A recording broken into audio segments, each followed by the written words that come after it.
Here in Slovenia, and it is my pleasure also to be here for the second time in less than a year speaking to FMS audience, so I'm very grateful to friends from FMS for the cooperation. I'm also, before going to business, I would like to introduce a colleague of mine who is accompanying me from Nazareth. Mr. Bassam Kurzum is a tour operator from Nazareth, is an Arab tour operator. This time, in addition to politics, we are coming to talk business in Slovenia, especially to promote better relationship between the Arab community, the Palestinians in Israel, and Slovenia in various fields, especially in the field of tourism. Now, to talk about Arab Spring, you know, when I started to prepare this presentation, as you know, things are far from the end, and it is difficult to talk about one country and to leave the others. However, I do believe that, I don't want to call it virus because it is a positive development, but I do believe that what started in Tunisia at the end of the former year will not stop, even not in Tehran, and I believe will reach dictatorships in Africa, Central Asia, and elsewhere. I do believe that there is a kind now of a debate between the internet, if you wish, and radicalism. I'm sure that internet will defeat and will win. The question is when and at what time. I fear that the lack of wise American foreign policy is only postponing and is making the conflict more bloody. However, I cannot blame only the United States for what's happening, but you know, it is always, if you want to be the father, you have more duties than small children. So in order to talk about the Arab Spring, I decided to be brief and to talk about two major elements. First, about the modalities of the riots and of the uprisings, and second, how Israel is perceiving this Arab Spring. How people in Israel, because it is difficult to talk about Israel as one group of people. You know, there are different ways of thinking, different ways to consider things. And of course, I will be very happy to answer your questions, whether if it is general or whether it will be on specific Arab countries, as I will be very happy to address questions on contemporary developments. You have heard about Fatah-Hamas reconciliation, you know, the chances for a peace process. I believe no peace, neither process. But we will try to, I will try to really to limit myself in about 20 minutes and then to get your questions and comments. Well, to talk about models, I do believe that what we are witnessing now in the Arab world is mainly developments of two main models. One model is Libya and Syria, in which we have families controlling countries by all means, not only in field of economy but also in security. And because of this control, the battle is prolonged. Because these families believe that they are controlling not only the business but also the security, they believe that they have chances to survive. In my opinion, they have chances to survive for the meantime. But again, I do believe in the long run, even if they will win this battle, in the long run, they cannot stay as they are. And if you wish, I can brief you about internal debates amongst close circles in the Syrian regime about what should be the way out of the contemporary developments. However, again, what we could say that we have the Libyan and Syrian model, in which the ruling elite is controlling not only the business but also the security systems, and this gives them more power to resist, and they are more bloody in resisting their opponents. The other model is the Tunisian Egyptian, The Tunisian-Egyptian model is, okay, we cannot talk about democratic systems, but they are much more tolerant systems. Some would say because they didn't have a family control of the security systems. Some would say because they were wise and they decided to go to quit, like. It is still very early to say, because there are a lot of rumors, a lot of stories, what happened, exactly why Ben Ali decided to leave Tunisia, why President Mubarak, was he toppled or was he misled? So there are a lot of rumors and stories, but in some it is possible to say that unlike in Libya and Syria, in Tunisia and in Egypt, the president and his immediate entourage, maybe they controlled part of the business. That part of this deal, commission from that deal, but one could not talk about a kind of police state or a state controlled by family, especially the security systems. Now, if to talk about the motivations vary from one place to another. It is difficult to generalize and say what happened in Egypt is necessarily similar to what happened in Tunisia or elsewhere. However, there are some key principles. The first and most important principle, people rioted for more freedom. By the way, not necessarily equality, because equality is something partial in different Arab societies, but people wanted more freedom. This is the main motivation. People knew that the rumors about Ben Ali's adventures were known to the Tunisian diaspora and were leaked to people in Tunis. The same about stories in Egypt. Of course, there are exaggerations, I do believe. However, one could not say that this smoke comes without fire. The other principle is the fact that people are tired from what we could call it in political science, the diversionary theory.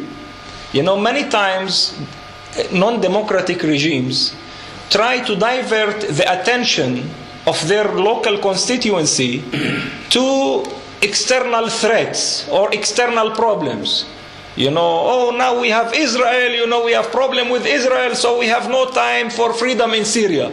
So please wait, we have to fight the Zionist enemy.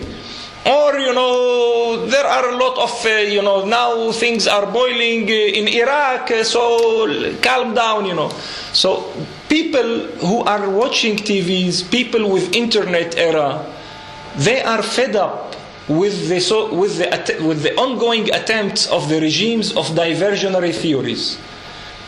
People are not stupid anymore. They know that their countries, even if they are not rich with oil, some of them yes, but even if they are not rich with oil, there is or supposed to be better distribution of wealth. And this huge gap, it is not that poor demonstrated against rich. It is people, taxpayers, who demanded in a way or another where my money goes. So this is the second element. The second element, people wanted more or better, if you wish, rule of law.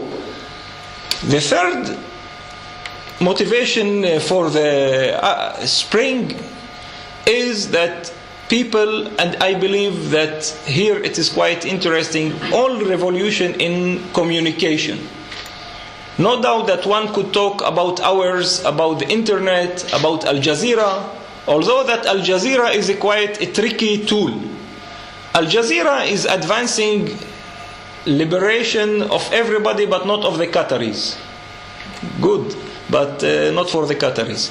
But Al Jazeera has a different and interesting agenda which is different than the real liberal internet that we perceive as a tool for promoting more knowledge, more freedom of knowledge, etc. No doubt that Al Jazeera till this very day is playing an interesting game. However, I do believe that with this Arab Spring, Al Jazeera reached its peak. Now the way is only down. Why? Because more and more people are losing faith in Al Jazeera for two main reasons. First, it was clear that Al Jazeera was playing intentional game. It is not that it was reporting only. It was trying to affect development. Second, because I can tell you that people realized now every Arab has a satellite dish and is watching more than one channel, and it was clear when Al Jazeera repeated some photos, and now it is clear who is the director of Al Jazeera, Mr. Waddah Khanfar. Mr. Waddah Khanfar is a Palestinian who was Hamas representative in South Africa.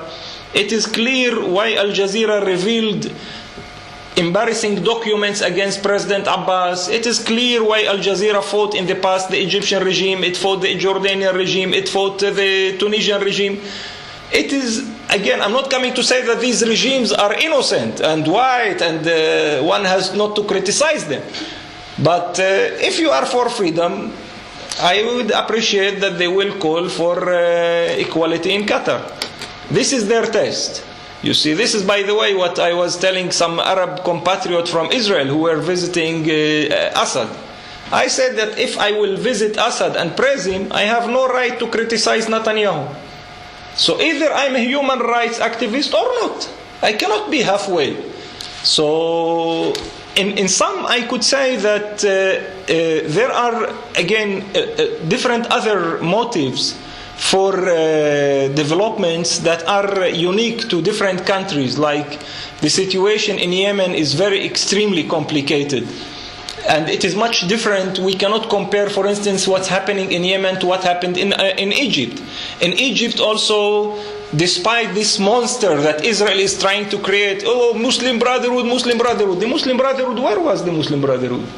I didn't see the Muslim Brotherhood in Tahrir Square only in the last days. So it is quite interesting, because what is possible to say in sum about the modalities, that the Arab uprising is caused mainly by middle-class secular people who wanted better future, who wanted more freedom, not by Islamists, not by a certain political party, not by a certain elite group, but it was a kind of popular. But unlike previous revolutions, it was not really a low class. We cannot say that poor people went to the streets. Okay, some of them were poor, but it is mainly people who are educated, people who wanted better future.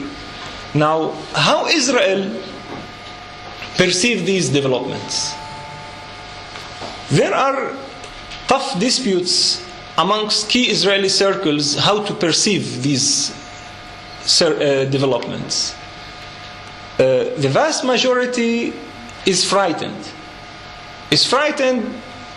Apparently, they claim, always, these developments will bring Islamist regimes and we will have more security threats. See what's happening in Egypt. Now the Egyptians are now coming closer to Hamas. See, that instability in Syria, the Alawites would lose and we will have Sunni Islamic regime. Things might happen also in Jordan. Who knows? So now the major trend of the Israeli right wing is to focus on security. It means that Israel's first priority now is how to prepare the Israeli army to challenges in all fronts. We cannot count anymore that we have friends in Amman. We cannot count anymore that we have friends in Cairo. We have no friends. Israel is somehow like, if you wish, 1948. It means that Israel now is fragile. Israel facing very massive security threats.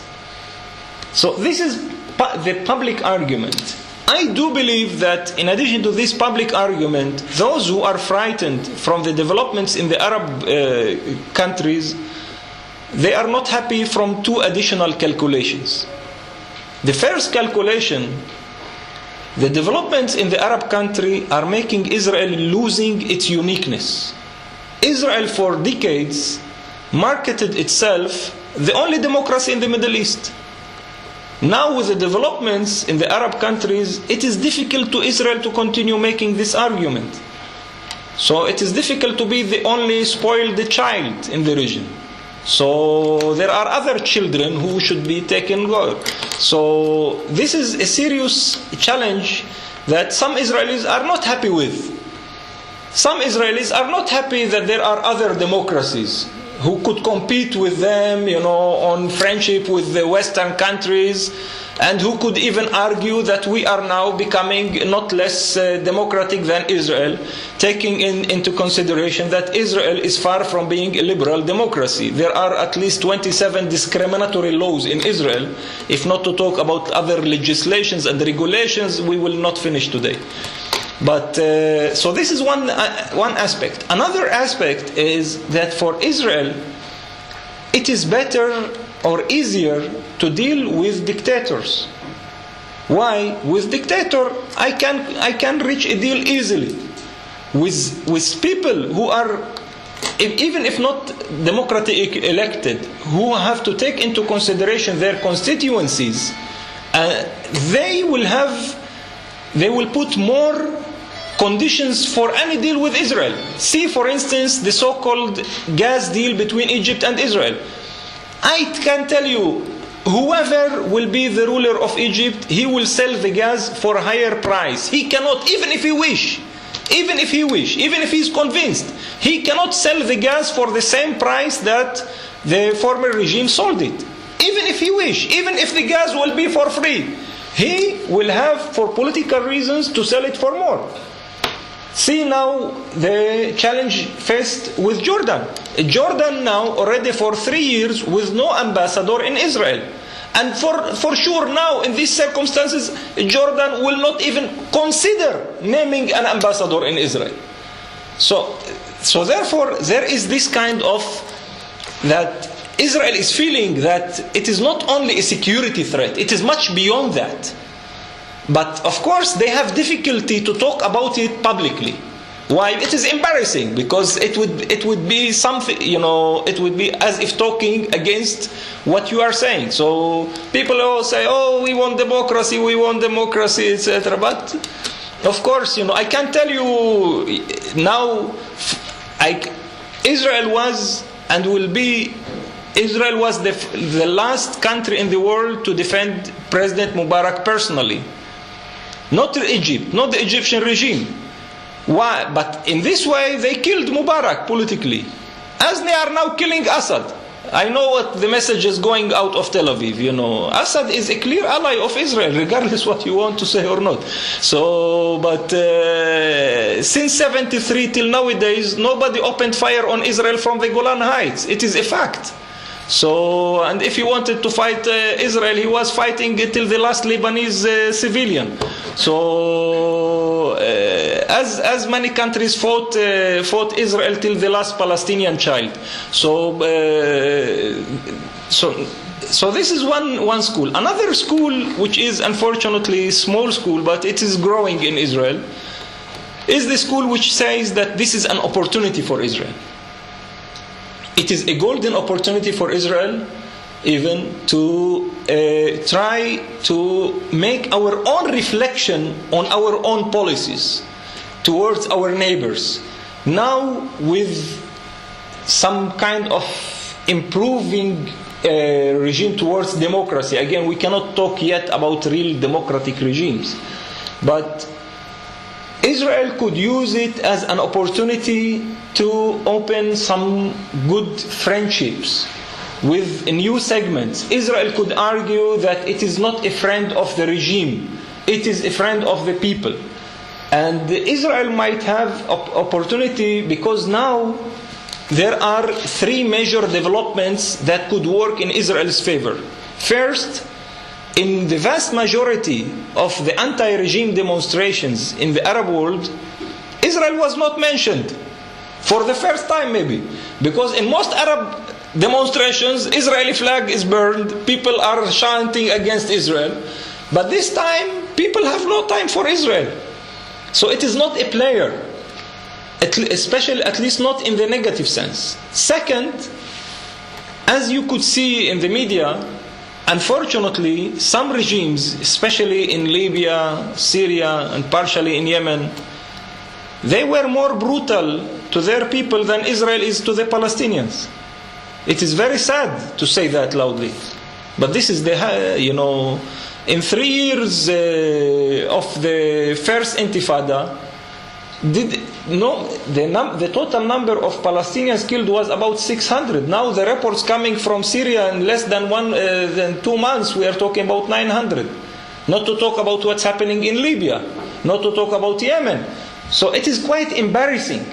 It is quite embarrassing. And I believe that here Israel could have not a positive face, but at least not as negative as the face of a ruler killing his own people. The third positive development is that all new rulers are not talking negatively against Israel. In Tunis, they just ignore it. And I can tell you, till this very day, the same arrangements that existed under the previous regime continue to exist. It means Israelis are visiting Tunis, the regime is turning blind eye, I don't see them, they are welcome to put money and to leave, nobody is seeing anybody. Okay, so there are no official meetings, but who needs official meetings? Business is good, continue. So the same with Egypt. Egypt, even is more transparent than the Tunisians. Egypt is very clear, from the top commander, Mushir Tantawi, till the very junior officer. They are clear. We are not against Camp David Treaty. So I believe that here this is an opportunity again, and this is what also some people are perceiving it in Israel, that this is now an opportunity that the new regimes, even more, the Islamists themselves, I don't know if you heard the last statement, even Mahmoud Zahar of Hamas, who is considered to be the most radical Hamas guy, today he made a statement. We are ready for a state within 1967 boundaries. Okay, we don't want to recognize Israel, but instead of saying this is my ear, I will say this is my ear. Okay, fine. We don't want to recognize Israel, but it is enough for me 67 borders. So who is sitting in the other borders? God knows. But the point is that even the so-called Muslim Brotherhood, there is a stream inside the Brotherhood which is more realpolitik, which is more aware that we cannot sell ideologies till eternity. We have at the end of the day to deliver the goods.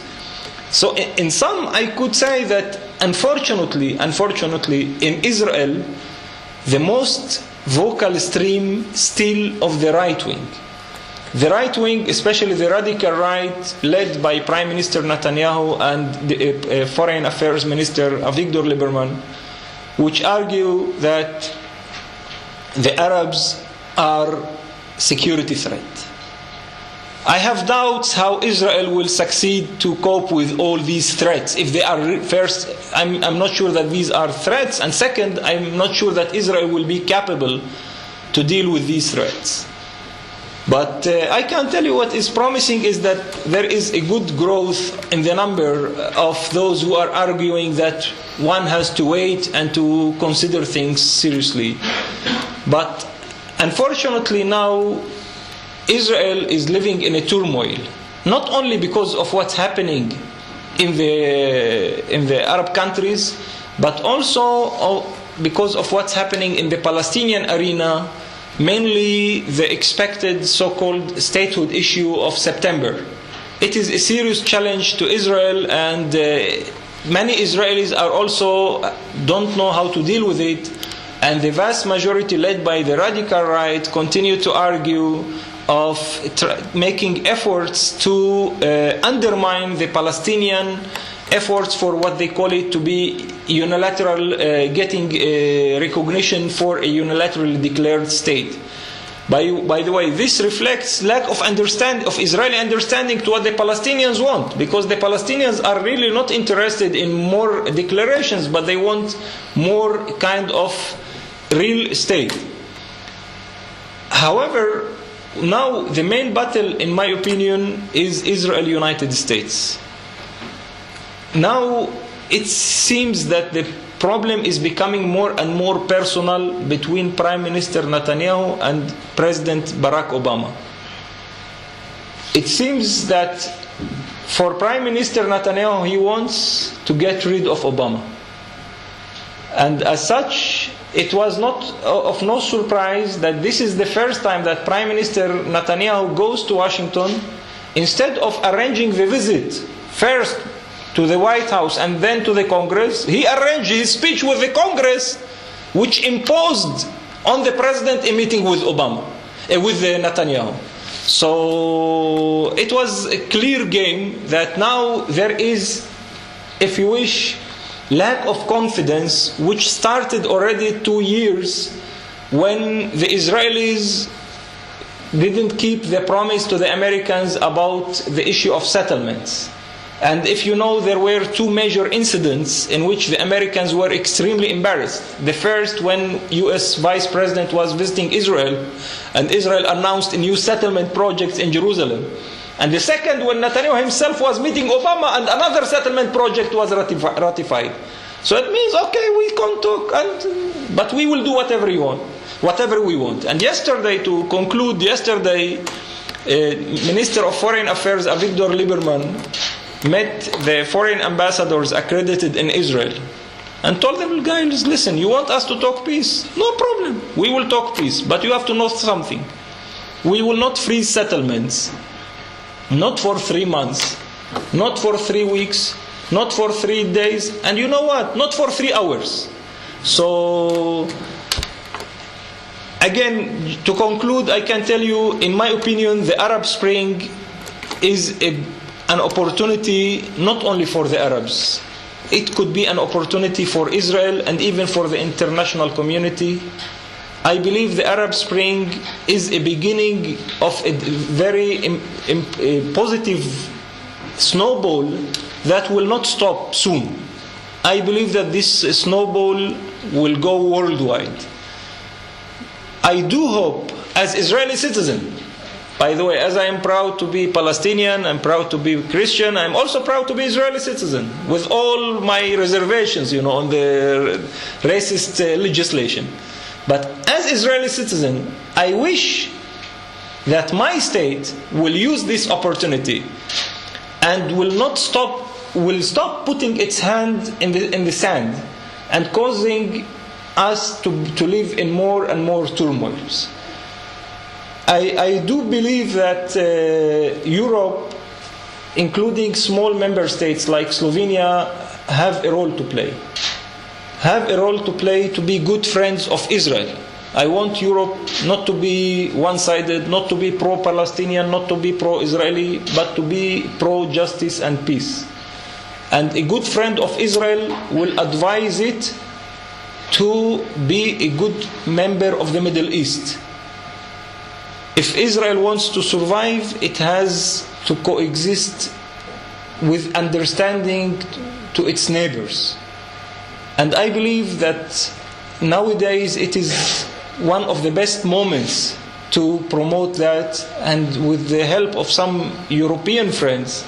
And I'm highlighting European friends because unfortunately many times our American friends, especially those in the administration, many of those who leave the administration become suddenly wise, but when they are in the administration, for some reasons, they are not. So, because many times our American friends in the administration become part of the problem instead of becoming part of the solution. Thank you very much, and I will be very happy to hear your comments and to learn a lot from your questions.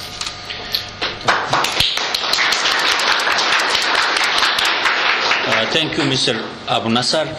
Arab Spring on the Middle East and its role in the Israel-Palestinian peace process. Well, no doubt that the Arab Spring affected somehow the Palestinian stance. Of course, what President Abbas was ready to offer last year, he will not offer this year. Last year, he had the belief that there are some so-called moderate Arab regimes that will give him an umbrella. But this umbrella is gone. These regimes now, could not protect him, not vis-a-vis anybody. So therefore, I can tell you that the Palestinians now could not agree to what they were ready to agree a year ago. And this is, I believe, an opportunity that Israel missed. On the other hand, as I just mentioned, in Israel, unfortunately, there are more and more voices, especially in the right wing, which argue that we committed strategic mistakes by giving cyanide. We committed a strategic mistake by thinking to withdraw from Golan Heights. Now, we should not make any peace with any regime which is not 100% democratic.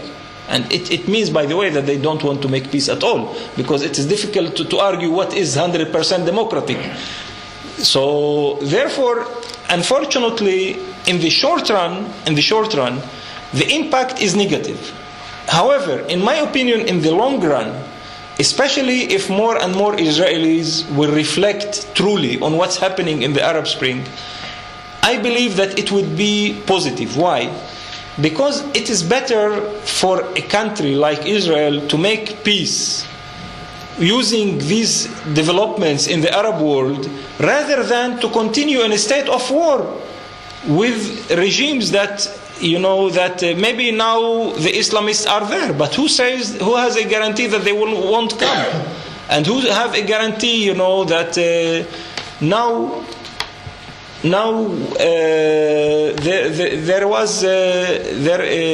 there is only one Lebanese Hezbollah, and with this one Lebanese Hezbollah, Israel thinks 10 times before moving to Lebanon.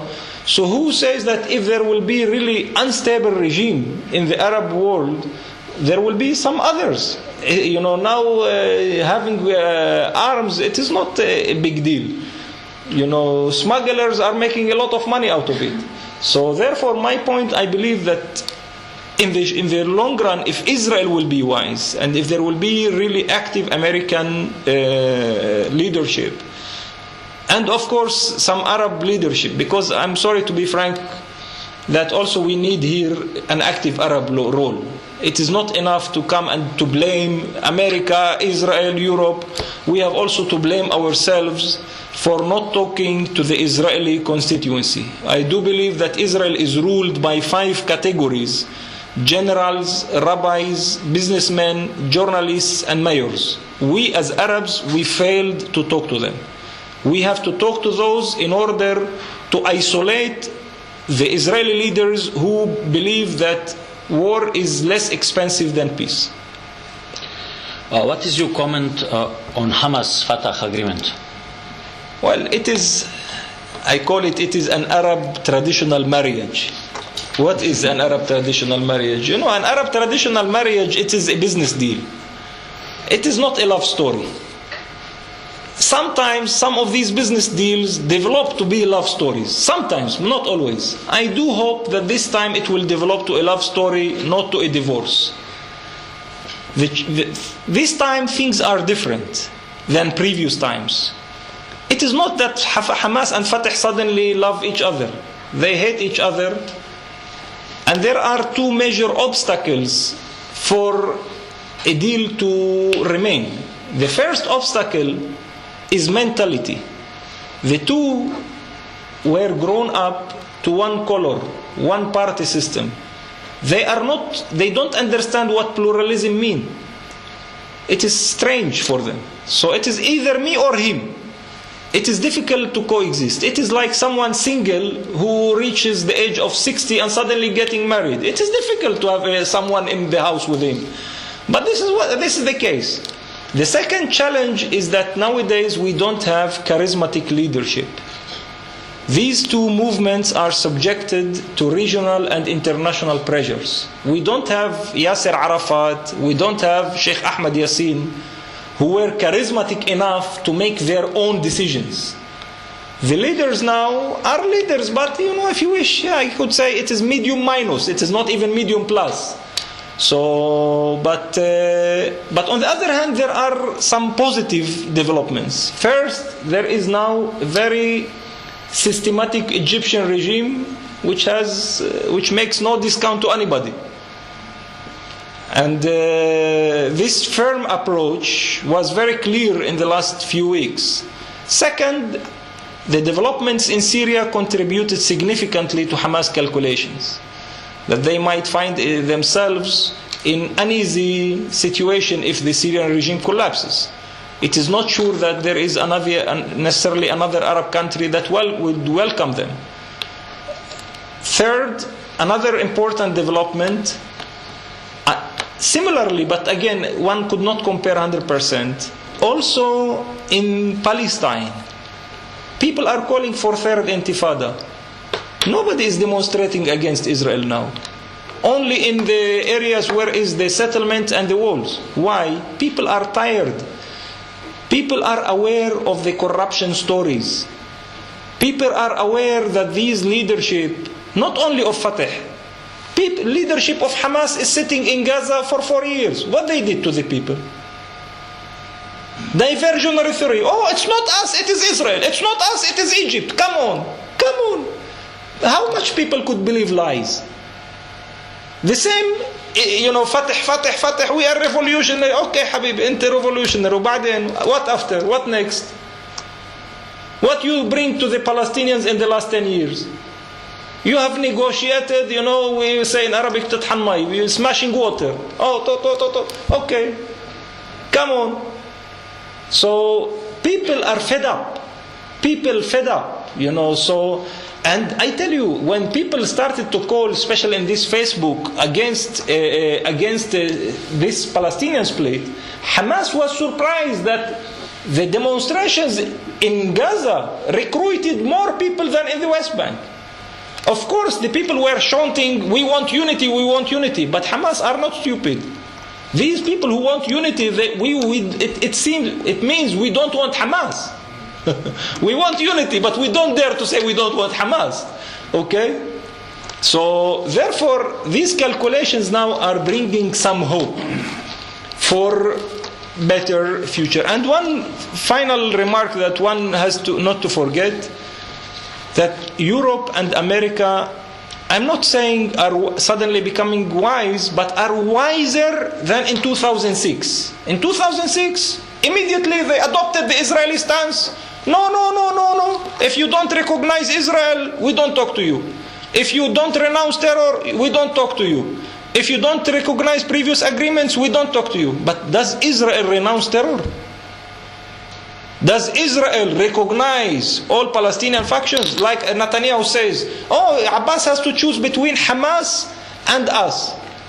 Does Abbas come to Netanyahu and say, you have to choose between Lieberman and us? I'm not sure that Lieberman is much better than Hamas. So, but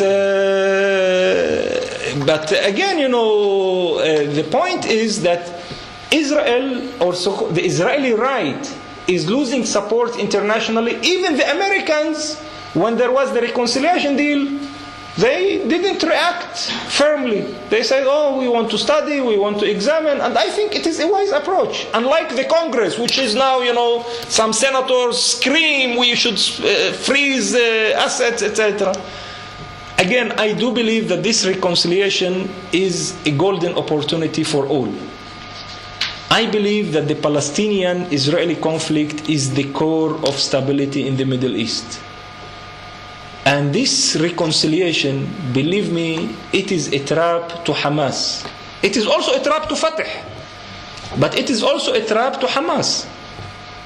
If Fatah will be wise, but if the Israelis will be wise enough to offer something significant. I told that recently to some Israeli friends. Okay, let us talk as Israelis. Forget about the Palestinians. What Israel has offered in the last 2 years? Nothing. I said to them, if I were you, I will come. I will embarrass the Palestinians. I will propose a peace plan, but a serious one that will answer what the so-called international consensus. And I will corner the Palestinians. Take it or leave it. And you, Mr. Netanyahu, you have a consensus. Like Menachem Begin with Egypt. In Israel, there is no war without the left and no peace without the right.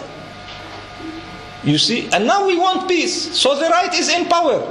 If Netanyahu will tomorrow go to peace, who will stop him? Lieberman and few settlers, okay, they will scream. Let them scream. Let them scream. But you have the majority. But the problem is that you need wisdom and courage, and I don't see that in Mr. Netanyahu yet. You experience with cooperations between your organizations and Slovenia, and what are your views on future cooperation? Well, what we believe in human beings, not in Israelis, neither in Slovenes, not in Palestinians. I believe that every human being has two main needs: to live in dignity and in security. And we are trying to promote an alternative model of thinking. Instead of zero-sum game, which is the main mentality in the Middle East, especially in Israel, we are trying to think about win-win game. And we do believe that doing more business, making more cultural relations with countries like you, also learning a lot from your experience, although again one could not compare one case with the other. But as you know, here in the Balkans, you have some similarities with the Middle East. You have multicultural societies, you have different ethnicities, you have different religions. So it is quite interesting. And I do believe that sometimes our problem in the Middle East, especially in Israel, Palestine, that we are sinking in ourselves. We go, many times I joke to Israeli senior security friends that I said to them, you dig too deep. No, you know this guy, how much he stole, and that guy who is her friend, and this and this. But you forget the whole picture because you are too deep in the hole. I believe that by having good contacts with Slovenia and other countries worldwide, especially small, medium-sized countries, we can discover our humanity or rediscover our humanity, and we can focus on multiculturalism, also in terms of win-win. We are coming to have opened the doors for some people to make more business, to interact more. And I do believe that Slovenia, not only Slovenia, but Slovenia could benefit more, especially from outgoing tourism from Israel, including from the Israeli Palestinian community. But also we are planning more cooperation with the Slovenian government. For instance, about as you know, there is this project of the children from Gaza. We do hope also that Slovenia will be a part of another EU effort. We are now trying to promote moving from the mentality of donation to the mentality of investments. I personally, I'm sorry again, I'm not coming to criticize the EU, but I'm against the EU policy of giving money, not only the Middle East, but because sometimes the EU reminds me with the Israeli right wing. The Israeli right wing believes what doesn't come with force comes with more force. In Europe, many people believe what doesn't come with money comes with more money. But people are working like crazy to pay taxes, not to spend money in Africa or Middle East, So I do believe that now what we are trying to talk to different governments, including to yours, is about the possibility of encouraging the private sector here to be part of more projects of income generating, to make the people more dependent on themselves, not only on foreign aid. And I'm very happy that in this regard I can tell you that Prime Minister of Palestine, Mr. Salam Fayyad, shares the same view with me, and we are trying slowly to think about different projects that will reduce the dependence on aid and to make it more investments and more private sector cooperation. I would like to ask Mr. Alaf to start with the discussion. The first question from, please. Yes.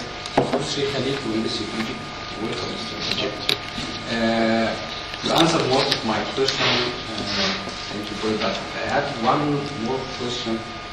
Wasn't Israel ready for the changes in the Arab world, especially in some certain countries, the change is supposed to happen today or tomorrow, this year or next year. And wasn't they ready for reflecting or acting towards it positively or negatively?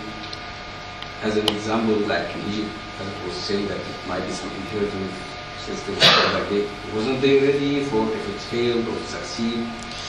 Well, I can tell in you. their mind. Yes, well, I don't know the mind of 7.7 million Israelis, but what I can tell you that generally, from my humble knowledge about the establishment, unfortunately, the Israeli establishment looked at things in the Arab world from what I call it black and white mentality. It means that white, we prefer the contemporary regimes, and there were assessments, especially by not only security but also some political people, that the regimes could survive. It will be a turmoil and survive. And second, there was this kind of black that, okay, what is the alternative? Islamists. We don't want even to think about it. So, and I can tell you, I talked to many people, and all people, especially those who were supposed to know, were surprised. Were surprised not from the turmoil itself. Some of the people, one has to be honest and to say, some of the people expected it not to be in so much, but people were surprised from the people behind it. People were expecting a wave of Islamism. People were expecting that sheikhs will take control of things. So I can tell you that the official Israel was surprised. And it is difficult to have in one name of any scholar even who is expert that could say that what happened was expected. However, I can tell you that in the last weeks, yes, there are in Israel different circles that working separately but also in coordination to put different scenarios. However, again, the main leading scenario is a war at all fronts. So this is, but again, what I'm trying to advocate is, because now the major circles in Israel, and unfortunately, by the way, in Israel, it is very unfortunate that except of the security establishment, there is no serious research circles. And this is what we as ICC, we are very small people, not important, but we are trying to argue that Israel, okay, security is important, but we have to think about other issues, about political relations, about economic relations, because I do believe that their relations has three dimensions: security, politics, and economy. In Israel, especially under the right wing, the focus is security, security, and security. Again, there are nowadays much more studies and much more debates. But what I'm trying, not only me, but there are also some Israeli Jewish colleagues who are trying to pull, is to argue, okay, security is a consideration that one should not ignore, but one should not look at the Arabs from this security perspective only, because there are also some other issues that one has and dimensions that one has to address.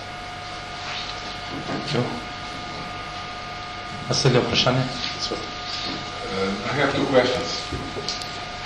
First of all, I know during our previous connections that you have very good relations with the Palestinian Authority, especially with Fatah people and so on. So, can you tell us a little more precisely which problems are already overcoming between the Hamas and Fatah, and which problems are still open for the father yes, finding the proper way and so on. So that's the first question. And the second one, I know that you heard about the initiative of our Slovenian president regarding the Middle East peace process. He, first of all, he gave the initiative to the Slovenian government and to the Ministry of Foreign Affairs that now is the proper time to restart the peace process with the European initiative, first of all, because the Middle East and Israel, including the Palestinian side, are first of all neighbors of the European Union and far away the neighbors of the United States of America. So that is absolutely, first of all, the Slovenian problem, which is asking that European Union is much more engaged in the further process than it was until now. And after that, as I know, our president wrote also a letter to the Secretary General with the same initiative, but I still don't have any answer. We didn't be informed about the answer of the Secretary General of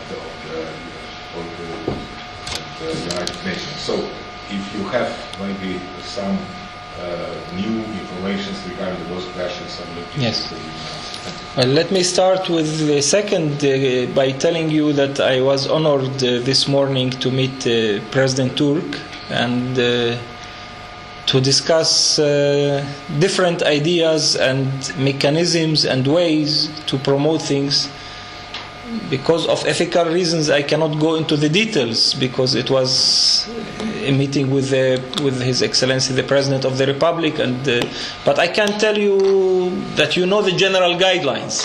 So, and I really do believe again that small and medium-sized European countries, because they are small and medium-sized, they might be more trustworthy by the parties in the Middle East more than the big guys who have different histories or different calculations, colonialists, not colonialists.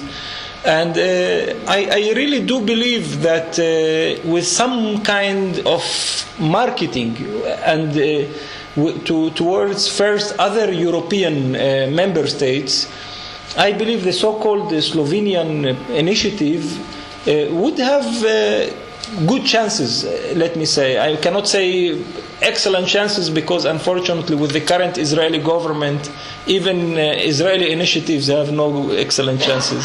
But I really do hope that there will be more success. Now concerning Fatah and Hamas, as I can tell you, the agreement that it was reached, it is more a general framework. And the two sides, and this is an important point, agreed mainly on 5 issues.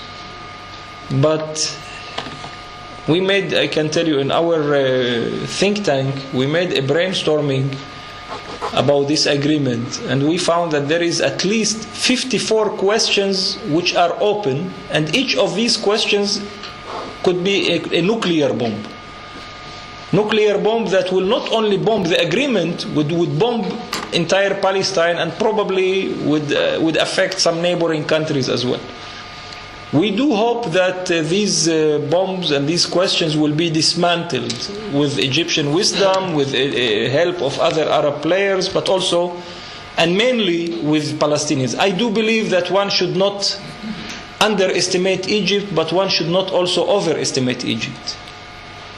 I believe this agreement first and foremost is a Palestinian agreement, and the Palestinians should be mature enough to know how to deal with it. Now, the 5 questions or 5 issues, first, elections. But again, it is a general agreement. The two sides agreed that elections should be held for president, for the PLO, so-called PNC, Palestine National Council, and for the Palestinian Legislative Council. And recently there are talks also about municipalities. But there is initial agreement that elections should take place. But there are at least 12 questions about elections. When? How? What electoral system? To have it one nation, one list, or to have districts? There are a lot of questions. Who's supposed to be candidate? Should we have different requirements? Whether some people who is originally from Gaza but living in the West Bank, is he eligible to run in the West Bank, or he should go to voting? There are a lot of questions with political and technical dimensions that one, if it is quite sophisticated.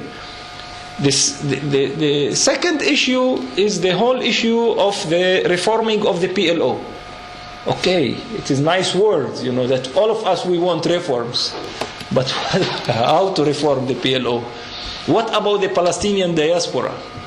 If a Palestinian is living in Slovenia, is he eligible to vote or not?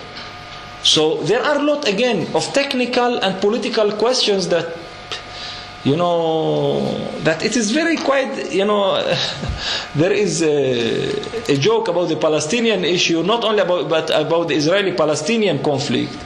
At the late days of Pope John Paul II, he was asked, Your Holiness, you are a wise man. Do you think that there is a chance for the Israeli-Palestinian conflict or this Palestinian cause to be solved? He said, yes, there are two ways. One is miraculous and one is, normal. It means natural. He said the natural one is that Christ will come and solve the problem. So they asked him, if this is the natural, what is the miraculous? He said that the two sides to sit and solve the problem themselves. So this is the same with the Palestinian issue, Now let us hope that Egypt is the Christ, So let us hope, Egypt has hosted some prophets in the past, and who knows. But what I want to tell you that the third problem is security. There is an agreement for reorganizing the security. But here it is, the Palestinians are not sovereign. Even if Fatah will accept what Hamas wants, to bring some Hamas people to the senior security echelons in West Bank, do you think that Israel will remain silent?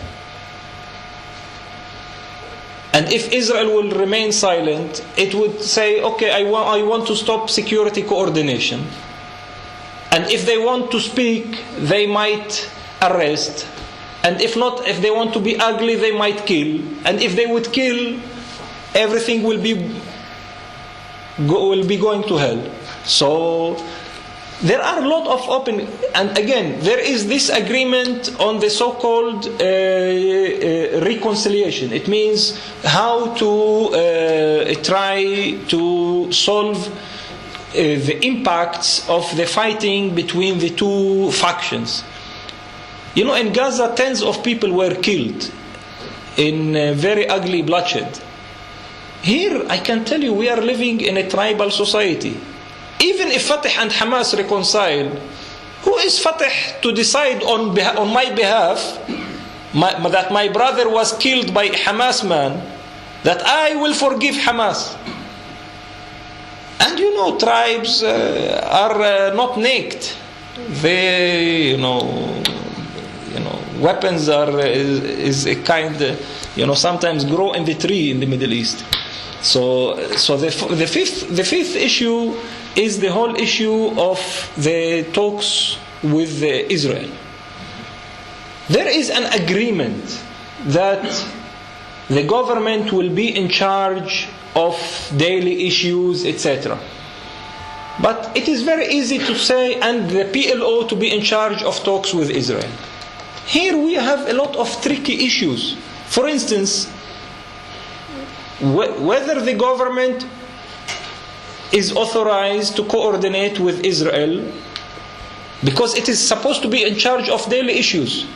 But what will happen with health issues? Because the Palestinians are transferring many ill people to Israel. Will Israel allow Hamas-affiliated ill man to be transferred and if not, it will be embarrassing, and if yes, it has political ramification.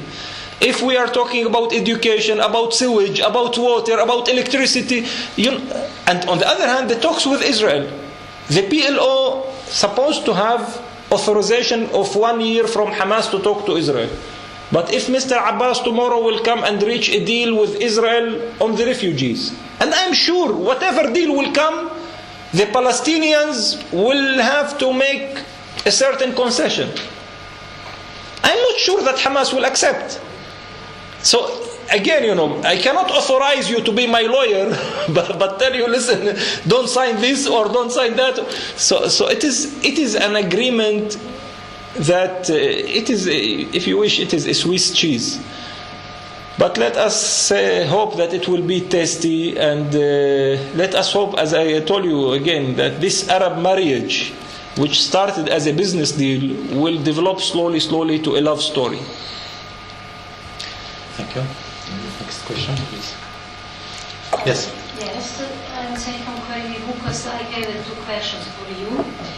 The first question is, can interreligious conflicts in Egypt between Muslims and Copts endanger newly emerging democracy in the country? And can a rising in Arab world combined with global economic crisis become a beginning of a wider global conflict, in your opinion? Well, concerning your first question, no doubt that whenever there are instabilities, the chances for individuals to to endanger the stability are high. And I don't believe that there is as such interreligious conflict in Egypt. There are some radical Muslims, especially Salafi groups, who in my opinion, are enemies of Muslims, not less than Christians. And there are also some radical Christians as well, who are sometimes, provocators of problems. But I believe that here the challenge is of the regime. I do hope that the regime will be wise enough and capable enough to make serious investigations on each incident and to try and to find the appropriate way to punish the responsible. Because it is like a matter of a quarrel between your children. If you are a strong mother, capable mother, you will know who is responsible, punish, but not to punish in order to kill, to punish in order to deter, in order to educate. It is an easy challenge, especially that the regime itself, as you know, it is in transformation. There is a kind of somehow a vacuum. It is not totally vacuum, but as you know, it is not only, again, I'm not coming to say that the Egyptian regime is innocent. The Egyptian regime is partially guilty, but again, it is not only, there are also security problems not only against Christians in Egypt. I know that fire was opened at police centers. I'm not sure that these people are necessarily Muslim against Christians. There is, it is in transformation, and there is no real full control of security. And this is a serious challenge. I do hope really that the Egyptians will find. But however, in the long run, I also do believe, I do hope also that not only in Egypt, but in the entire Middle East will move slowly to reflect on how to have a real pluralistic society. Not only towards Christians, but also there are secular Muslims that for some religious Muslims are even more ugly than Christians or even than Jews. So I do hope that really the Arab regimes or the Arab countries will continue in the process to become more and more pluralistic. Because I do believe that what's happening now at apparently Muslim-Christian, it is far beyond that. It is a crisis of allowing some radicals to control the society. I do hope that they will not succeed. Now, to your second question, look, there is instability, and this instability is threatening, especially now that, as you know, since 2008, the world entered in a certain economic crisis. Of course, one could talk hours and hours about the reasons, about the impacts, etc. But no doubt that the uprising in the Arab world and the impact on the oil price and the fact that many world countries are consumers of oil, it is an easy challenge to the entire world. Nevertheless, I believe that so far, and I insist on the word so far, things are somehow under control. Somehow under control. Not only because US continue to sit in Iraq, not only because there are different business calculations in the Arab countries, but also even those who are engaged in the uprising are aware that, okay, we might fight against the regime, but we cannot endanger international stability. And we can see that clearly in the Libyan model, that even the Libyan opposition is aware that we have also, we cannot fight the regime and forget about other economic calculations. And I personally, I'm not pessimistic. I'm not optimistic either, but I believe that, this Arab Spring is still far from having any or posing any danger to anybody, even not to Israel. The next question, please. You mentioned Al Jazeera and referred to it as the powerful tool. What kind of a tool is it? And would you dare to say that there was no Arab upheaval if it wasn't for the Al Jazeera news coverage? No, I didn't say that. I said that Al Jazeera is like a fuel. It means the fire is there. But it depends if the flame is like this or like this, Look, unfortunately, there is no free Arab press except the Arab press in Israel. It is very sad to say that, but this is the reality. The only free Arab press in the world is the Arab press in Israel. Because the other Arab press, it is either pro-regime or against the regime. Now things are changing in Egypt, in Tunisia, and I believe that they will be more free than the Arab press, because the Arab press could touch anything but not security. So, but Al Jazeera, since I'm not, I don't want to go into details, but the whole foreign policy of Qatar, since the current emir toppled his father, but especially since the current prime minister was installed, Hamad bin Jassim Al Thani, these guys, I'm sorry to say, they think that they have some surplus, and they are getting crazy. They want to be giants. They forget that they are small emirates, and they are jealous from Saudi Arabia, from Egypt. They forget that they are not Saudi Arabia, neither Egypt, not by size, not by population, but okay, they have money, and they are allowed to dream. So, and the foreign policy of Qatar, this kind of dancing between US, they are hosting the largest American army base in the Middle East, and on the other hand, they are friends of Iran. On one hand, they are friends of Hamas. On the other hand, they are visiting Israel more than I do. So maybe I'm exaggerating, but they have direct lines with not only with the pro-peace people in Israel. Let me put it this way. So you don't have to be a media expert. If you follow Al Jazeera, especially Al Jazeera Arabic, Al Jazeera English is more professional, one has to admit, because they know that it is directed to foreign customers. But Al Jazeera Arabic, they think, I believe that they are wrong. They think that the Arabs continue to be shepherd behind sheep. It is not anymore like that. So things are changing, you know.Maybe the people are not in Mercedes yet, but they are not on camels also. So, but this Al Jazeera tool, you know, it is enough. Why? It is not only why they are not criticizing Qatar. You have to ask yourselves.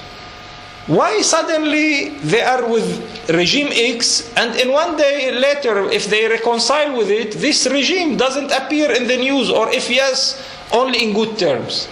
I have a friend of mine, it is very sad that I didn't bring this study with me, who made a detailed study about Al Jazeera.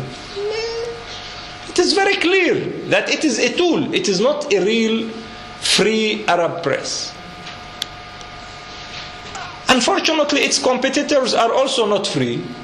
Let us hope that this spring will bring also significant change. I'm positive, by the way, because I do believe that dictatorship, it is against human nature.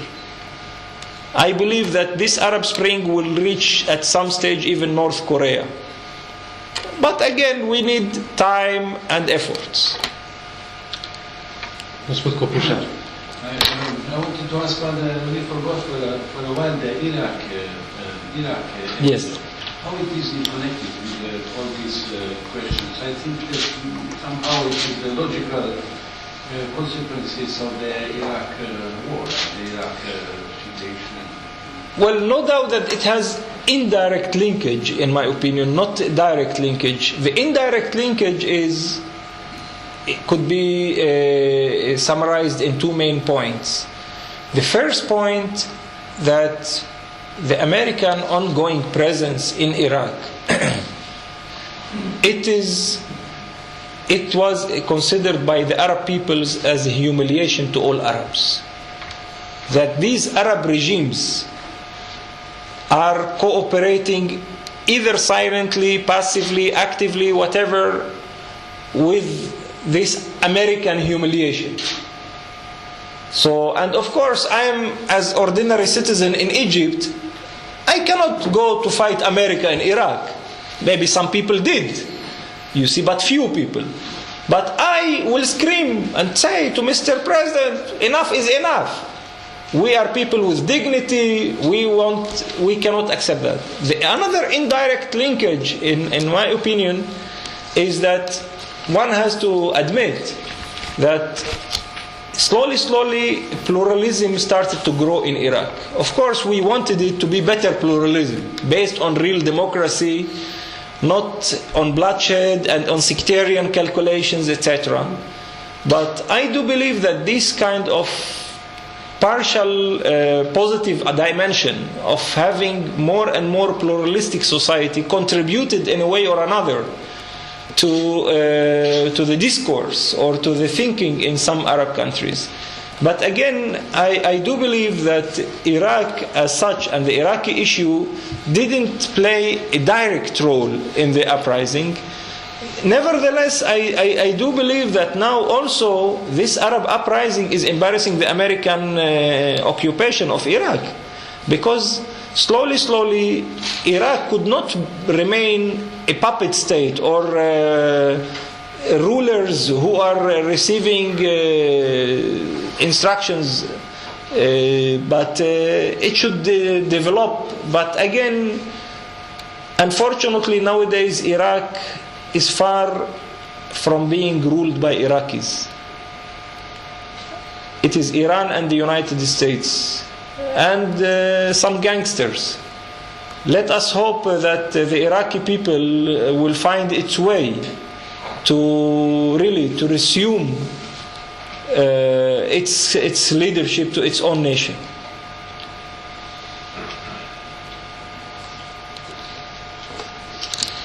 I will give you now the last question about the Turkish role, because we are talking about the Arab Springs, and Turkey, as you know, is a part of Europe.